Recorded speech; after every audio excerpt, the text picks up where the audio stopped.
Say what's cracking, YouTube. You already know how this gonna go. It's your boy 16 to life. Yard down. I'm back with another story for y'all today. But before I get into the story, do me a favor. I need you to like, subscribe, and hit that notification bell. That way, anytime I drop a story, you'll be notified and you can hop right on it whenever you want to. All right, so with that being said, man, let's get cracking. Now, this story right here, I'm gonna hit y'all with. This ain't a prison story. This is one of my stories right here about the first time I went to juvenile hall. So let's hop into it.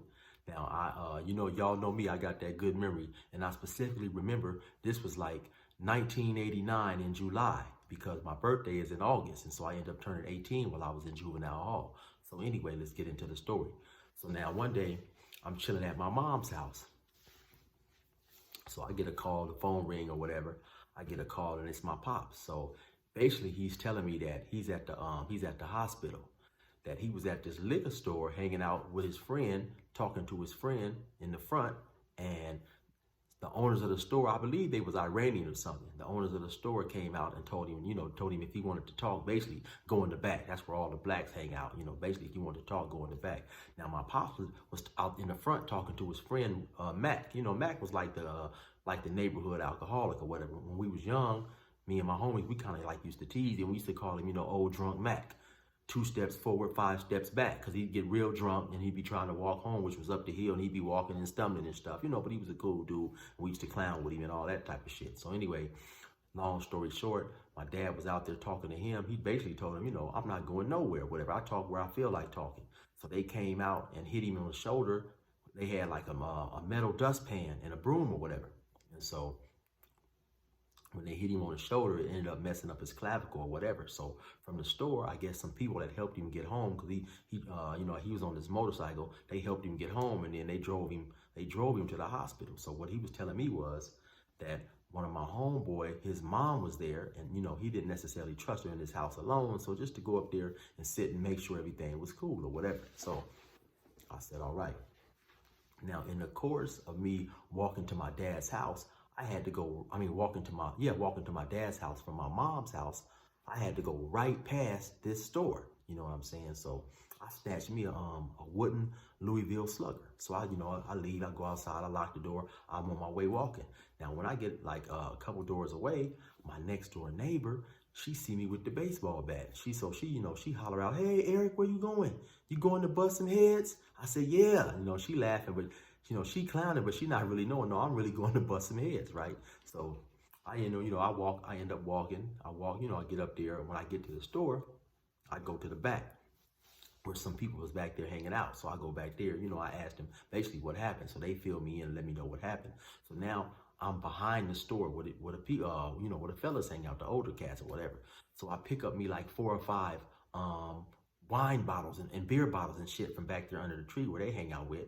And I go on the right-hand side of the store. I go on the side of the store and I start throwing the beer bottles real fast. I start throwing them out in front of, like I'm right on the side of the store and I'm throwing them out in front of the store. So they'll bust like right in front of the door. So after I throw all the beer bottles, I run around to the other side of the store. And like I say, I still got my baseball bat.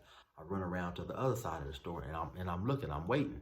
So now when I see the owner or whoever the dude is come up out of the store, and of course he come out, he turns and starts walking to his right to see where all the noise is.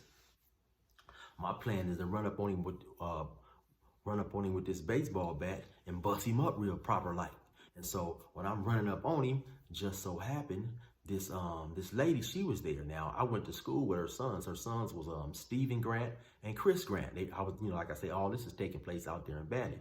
Now they was from Australia, so she still had the real, heavy Australian accent. So she screamed to him, watch out, he's got a bat.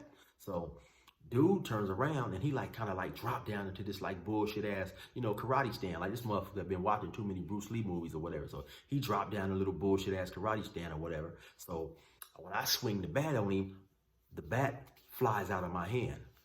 Now, when the bat flies out of my hand, just so happened, it's a car right there. Now, the car that just so happened to be there, remember I told you earlier about the lady my next door neighbor who had screamed out to me, "Hey, what's up? You going to bust some heads?" It happened to be her husband. So he was, he was at the store. So now the bat skimmed across the top of his hood. So now when the bat hit his hood, he said, "Oh, you hit my car. You hit my car. You're gonna have to pay for my car." So now the dude who came about the store, he's standing in front of the car. He's closest to the car with his back to the car, and I'm further away. Now, so if he had ran toward the driver's side, he would have went straight to the bat and picked up the bat. But what his dumb ass ended up doing, he took the long way. He was in front of the car. He ran all the way around the passenger side to the back, to the back of the hood of the car that came all the way around, when the bat was sitting right there by the driver's door. So when he took the long route, I took the short route, and I ran right to the bat again. So I picked up the bat. Now, when I pick up the bat again, he going to this bullshit ass, his bullshit ass little karate stand. So I got the bat. So this time I fake low, like I'm just to swing it and hit him down like in the knees. When he dropped his hands down, I go up top on him. I hit him right in the head. Bam! That bat hit him right in the head. Man, he dropped quicker than a motherfucker. Man, that motherfucker dropped fast as the motherfucker. Went straight to the ground. Man, and you should have heard the sound of that bat hitting his head. When that bat hit his head, that motherfucker was out. Now, to keep it real, I'm scared as a motherfucker. I'm like, oh shit, But now it's a couple of dudes that done gathered. Trying to hold me and take the bat from me. So I got to put on my tough guy act now. I'm like, oh, let me go. I'm just to bust this motherfucker up. Let me go. And they say, oh, no, don't hit him no more. Now, the dude that's holding me, though, he's saying, don't hit him no more. But you hit my car. You're going to have to pay for my car. He keep throwing that shit in there, right? I guess, my dad had a little bread or whatever. I don't know. But I guess he was definitely trying to get paid. So, he made sure to kept reminding me that my bat had hit his car or whatever.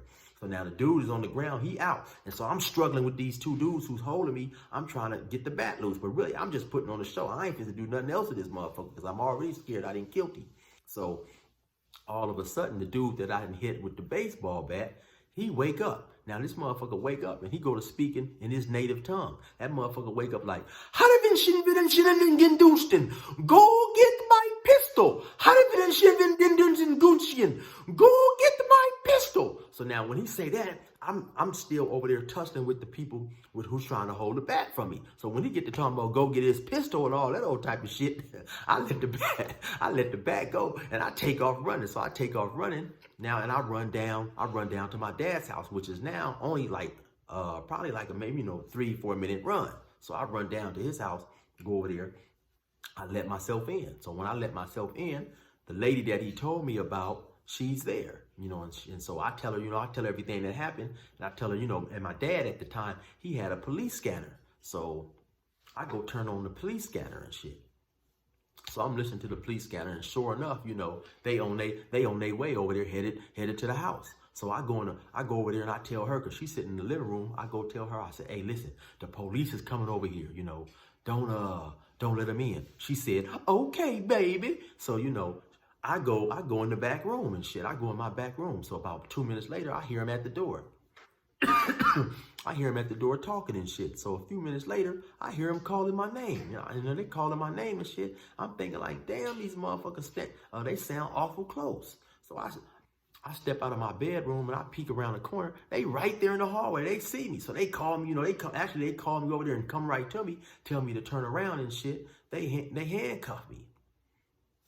So when they handcuff me and shit, then now they taking me out the house, headed to the police car. So I look at the lady, I'm giving her the look like, damn, why you let him up in here? I'm looking at her like, damn, why you let him up in here? She said, I'm sorry, baby. So, I'm thinking like, damn, all you had to do was talk to him through the door. You didn't have to let him in here and shit. So they take me to the station, and sit me there for a little bit. And then they end up taking me to juvenile hall. So now when I go to juvenile hall, when I get up in there, one of the first people I see is my homeboy, rest in peace, Scotty Ware. So, he asked me, hey, what you doing over here and this and that. So they end up, booking me or whatever. He said, hey, man, y'all gonna bring him over to my dorm. But since I was being charged with a felony, they put me in another section of the juvenile hall. It was cells. It was isolated. So they put me up in there and shit, in some cell living. So When I'm up in there, right, I meet this one dude, man. I'ma just call him for in all intents and purposes. And like I say, this is 1989. I meet this one dude up in there. I'ma call him Crafty B. Yeah, I'm gonna go by Crafty B because later on, once I get to the pen, now, like I say, this is 89 that I meet him in juvenile hall. When I get to the pen, and he was like 17, and when I get to the pen in 96, he's there. So we in a chow hall, and I'm looking at him, right? I'm like, damn, man, I know you from somewhere. You know, I'm looking. I'm trying to remember, where do I know this dude from? And then it dawned on me. I said, hey, man, was you in juvenile hall like in 89? He's like, yeah. I'm like, damn, man, you still here? That whole time from 89 to 96, he'd still been locked up. And actually, I ended up running across him at another prison, man. I got some cold stories about him. That's why I call him Crafty B. Crafty B was crafty. He had some cold, slick moves on him. So y'all just keep that name in mind, Crafty B. I'm gonna tell y'all about him later on in some stories when I ran across him later on. But like I say, we bumped heads. And we end up leaving. We crossed paths, you know, in somewhere around 2015, 2016, and he still was in there from all that time. And then, so once I got out, I looked his real name up, and the last time I looked him up was like about a year or two ago. He's still locked up. So anyway, so back to me and my story though. So eventually they dropped my charges down from a felony to a misdemeanor. So they end up throwing me in the dorm with my homeboy and another homeboy of mine, Xavier Hunt, Zadog. And so, long story short, I end up going to court like sometime late July, and they told me to come back, and the judge said in August, and so I'm hoping he said before August 5th, because that's my birthday, but he ended up telling me to come back August 9th, which is my brother's birthday. So once I go back August 9th, I end up getting released and everything, and they threw me on some little probation, and right after that, I end up, going to Montana and shit. But anyway, like I say, that's my story right there, man, and y'all stay tuned. I'm gonna hit y'all with some stories about my boy Crafty B. He was a real crafty dude indeed. So with that being said, resume normal program.